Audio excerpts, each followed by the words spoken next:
শুভেচ্ছা বাঙালিয়ানার প্রদেশের সংবাদে স্বাগত। শুরুতে শুনে নিচ্ছি সংবাদ শিরোনাম। চীনের ভূ রাজনৈতিক লাইন ফলক হতে পারে বঙ্গোপসাগরের সংযোগকারী করিডোর, বাধা শুধু যুদ্ধবিধ্বস্ত রাখাইন। সরকারি জিম্মাতেও নিরাপদ নয় কন্যা শিশুরা, শিশুদের নিরাপত্তা কে দেবে? সর্বাত্মক যুদ্ধের জন্য প্রস্তুত ইরান, আলোচনা অব্যাহত রাখতে কাতারের কূটনীতিকরা তেহরানে। এবার অন্যান্য সংবাদের সঙ্গে বিস্তারিত।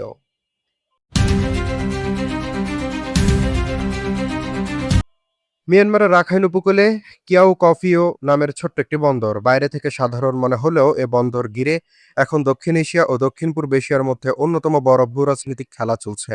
চীনের কাছে এটি শুধু একটি বন্দর নয়, ভারত মহাসাগরে পৌঁছানোর সবচেয়ে গুরুত্বপূর্ণ দরজা। আর সে দরজার নাম চীন মিয়ানমার অর্থনৈতিক করিডোর, সিএমইসি। একবিংশ শতাব্দীর বৈশ্বিক অর্থনীতি ও ভূরাজনৈতিক একক আধিপত্য বজায় রাখার লড়াইয়ে কানেক্টিভিটি বা যোগাযোগের অবকাঠামো এখন সবচেয়ে বড় কৌশলগত হাতিয়ার। এ দৌড়ে চীনের সবচেয়ে বড় ও উচ্চভিলাষী উদ্যোগ হল বেল্ট অ্যান্ড রোড ইনিশিয়েটিভ। আর এ প্রকল্পের অন্যতম প্রধান ও ভৌগোলিক দিক থেকে সবচেয়ে সংবেদনশীল স্তম্ভ হল সিএমইসি। চীন চায় মিয়ানমারের এই করিডোর সমাপ্তি না হোক, কক্সবাজার আর চট্টগ্রাম কুমিল্লা স্পর্শ করে এই করিডোর পৌঁছে যাক ঢাকা পর্যন্ত। চীনের ইউনান প্রদেশ থেকে শুরু হয়ে মিয়ানমারের ভেতর দিয়ে ভারত মহাসাগরের বঙ্গোপসাগর উপকূল পর্যন্ত বিস্তৃত এই করিডোর কেবল একটি বাণিজ্যিক রুটই নয়, এটি দক্ষিণ ও দক্ষিণ পূর্ব এশিয়ার রাজনৈতিক ও অর্থনৈতিক মানচিত্র বদলে দেওয়ার এক মহাপরিকল্পনা। চীনের জন্য এ করিডোর গুরুত্ব অপরিসীম, যা বেইজিংয়ের দীর্ঘদিন মালাক্কা সংকটের এক টেকসই ভূরাজনৈতিক সমাধান। বর্তমানে চীনের বেশিরভাগ জ্বালানির আমদানি ও আন্তর্জাতিক বাণিজ্য সম্পন্ন হয় দক্ষিণ চীন সাগর ও সংকীর্ণ মালাক্কা প্রণালী হয়ে। যুক্তরাষ্ট্র বা তার মিত্রদের সঙ্গে কোনো আন্তর্জাতিক সংঘাত বা উত্তেজনা তৈরি হলে মালাক্কা প্রণালী অবরুদ্ধ হওয়ার তীব্র ঝুঁকিতে থাকে চীন। সিএমইসি সফলভাবে বাস্তবায়িত হলে চীন সরাসরি ভারত মহাসাগরে প্রবেশের একটি বিকল্প ও নিরাপদ পথ পাবে। এর ফলে মধ্যপ্রাচ্য ও আফ্রিকা থেকে আসা তেলবাহী জাহাজগুলোকে আর মালাক্কা প্রণালী হতে পার হতে হবে না। সেগুলো সরাসরি মিয়ানমারের কিউ-কফিউ বন্দরে খালাস হয়ে পাইপলাইনের মাধ্যমে ইউনান প্রদেশের কুনমিয়ং এ চলে যাবে। এতে যেমন সময় ও পরিবহন খরচ বাঁচবে, তেমনি কমবে নিরাপদ ঝুঁকি। পাশাপাশি চীনের তুলনামূলক অনুন্নত পশ্চিমাঞ্চলীয় প্রদেশগুলোর অর্থনৈতিক বিকাশে এ করিডোরের মূল চালিকা শক্তি হিসেবে কাজ করবে। তবে মিয়ানমারের অভ্যন্তরীণ অস্থিতিশীলতা এ করিডোরের সবচেয়ে বড় বাধা। রাখাইন রাজ্যসহ করিডোরটির সেসব অঞ্চলের ওপর দিয়ে গেছে, তার বড় অংশ জুড়েই দেশটির জাতিগত সশস্ত্র গোষ্ঠী ও জান্তা বাহিনীর মধ্যে তীব্র গৃহযুদ্ধ চলছে। এ অস্থিতিশীল নিরাপত্তা পরিস্থিতি প্রকল্পের কাজের গতিকে ধীরে করে দিয়েছে এবং চীনা বিনিয়োগের নিরাপত্তাকে বড় ঝুঁকিতে ফেলেছে।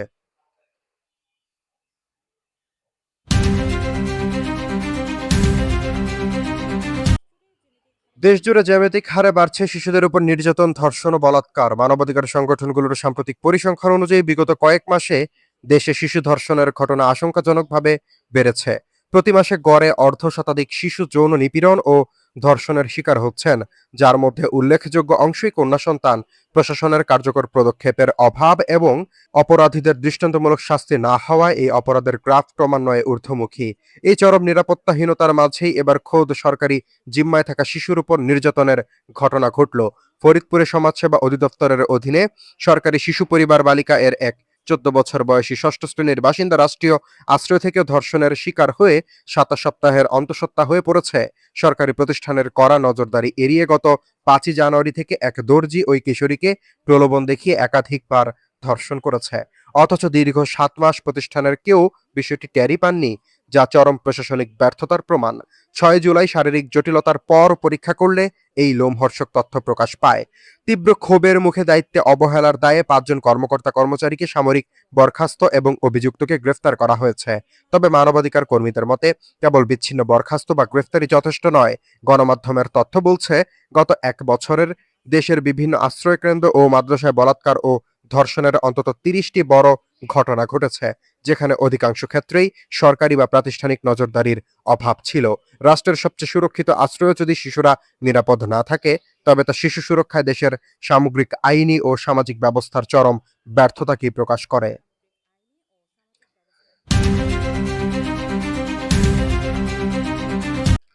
ইরান ও যুক্তরাষ্ট্রের মধ্যে শান্তি আলোচনা পুনরায় শুরু করতে তেহরানে গেছেন কাতারের মধ্যস্থতাকারীরা।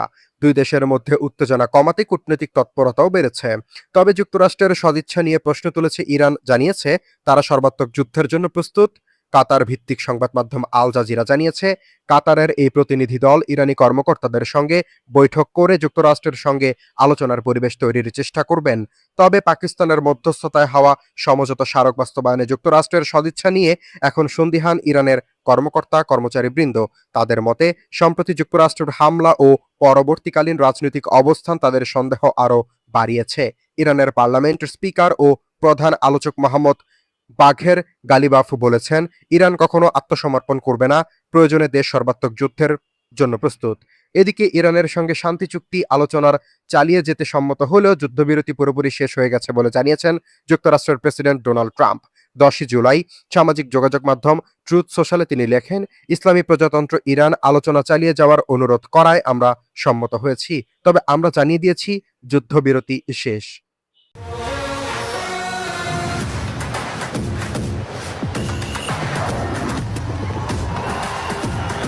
এবার শুনে নিচ্ছি ফিফা বিশ্বকাপের খবর। মিকেল মেরিনোর আরও একটি অবিশ্বাস্য শেষ মুহূর্তে গোল বেলজিয়ামকে হারিয়ে দীর্ঘ 16 বছর পর বিশ্বকাপের সেমিফাইনাল নিশ্চিত করেছে স্পেন। নাটকীয় এই কোয়ার্টার ফাইনালে ফাবিয়ান রুইজের গোলে প্রথম স্পেন এগিয়ে গেলেও চার্লস ডে ক্যাটালারের হেডে সমতায় ফেরে বেলজিয়াম। ম্যাচের 85 মিনিটে বদলি হিসেবে মাঠে নামেন মেরিনো। এর মাত্র 1 মিনিট 56 সেকেন্ডের মাথায় বেলজিয়ামের বদলি গোলরক্ষকের ভুলে ফিরতি বল জালে জড়িয়ে স্পেনের 2-1 ব্যবধানে জয় নিশ্চিত করেন তিনি। জার্মানি ও পর্তুগালের পর এবার বেলজিয়ামের বিপক্ষেও 88 মিনিটে জয়সূচক গোল করে নিজেকে স্পেনের কর্তা হিসেবে প্রমাণ করলেন মেরিনো। আগামী মঙ্গলবার ডালাসে সেমিফাইনালে ফ্রান্সের মুখোমুখি হবে স্পেন।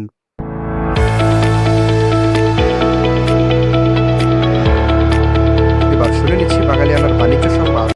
দেশের জাহাজ নির্মাণ শিল্পে অধিকতর ব্রিটিশ বিনিয়োগ ও প্রযুক্তির হস্তান্তরের আহ্বান জানিয়েছেন সড়ক পরিবহন ও সেতু, রেলপথ এবং নৌ পরিবহন মন্ত্রী শেখ রবিউল আলম। লন্ডনে বৃহস্পতিবার ব্রিটিশ পরিবহন বিষয়ক মন্ত্রী হেইডি আলেকজান্ডারের সঙ্গে দ্বিপাক্ষিক বৈঠকের এ আহ্বান জানান তিনি। তথ্য অধিদপ্তরের এক তথ্য বিবৃতিতে এ তথ্য জানানো হয়। মন্ত্রী রবিউল আলম বাংলাদেশের জাহাজ নির্মাণ ও সামুদ্রিক প্রকৌশল, বন্দর উন্নয়ন, সামুদ্রিক পরিবহন ব্যবস্থা ও বন্দর ভিত্তিক শিল্পে অধিকতর ব্রিটিশ বিনিয়োগ, যৌথ উদ্যোগ, প্রযুক্তি হস্তান্তর এবং সরকারি বেসরকারি অংশীদারিত্ব সম্প্রসারণে আহ্বান জানান। একই সঙ্গে দুই দেশের মধ্যে বাণিজ্য ও বিনিয়োগ বৃদ্ধির ওপরও গুরুত্ব আরোপ করেন। নৌ পরিবহন মন্ত্রী উল্লেখ করেন, বর্তমান সরকারের জাহাজ পুনর্ব্যবহার শিল্পে আন্তর্জাতিক মান নিশ্চিত করতে হংকং আন্তর্জাতিক কনভেনশন বাস্তবায়নে প্রতিশ্রুতিবদ্ধ। বর্তমানে দেশের 42টি জাহাজ পুনর্ব্যবহারের ইয়ার্ডের মধ্যে 27টি আন্তর্জাতিক মানের সঙ্গে সামঞ্জস্যপূর্ণ এবং অবশিষ্ট ইয়ার্ডগুলোকে পর্যায়ক্রমে ওই মানদণ্ডে উন্নীত করার কার্যক্রম চালানো হয়েছে।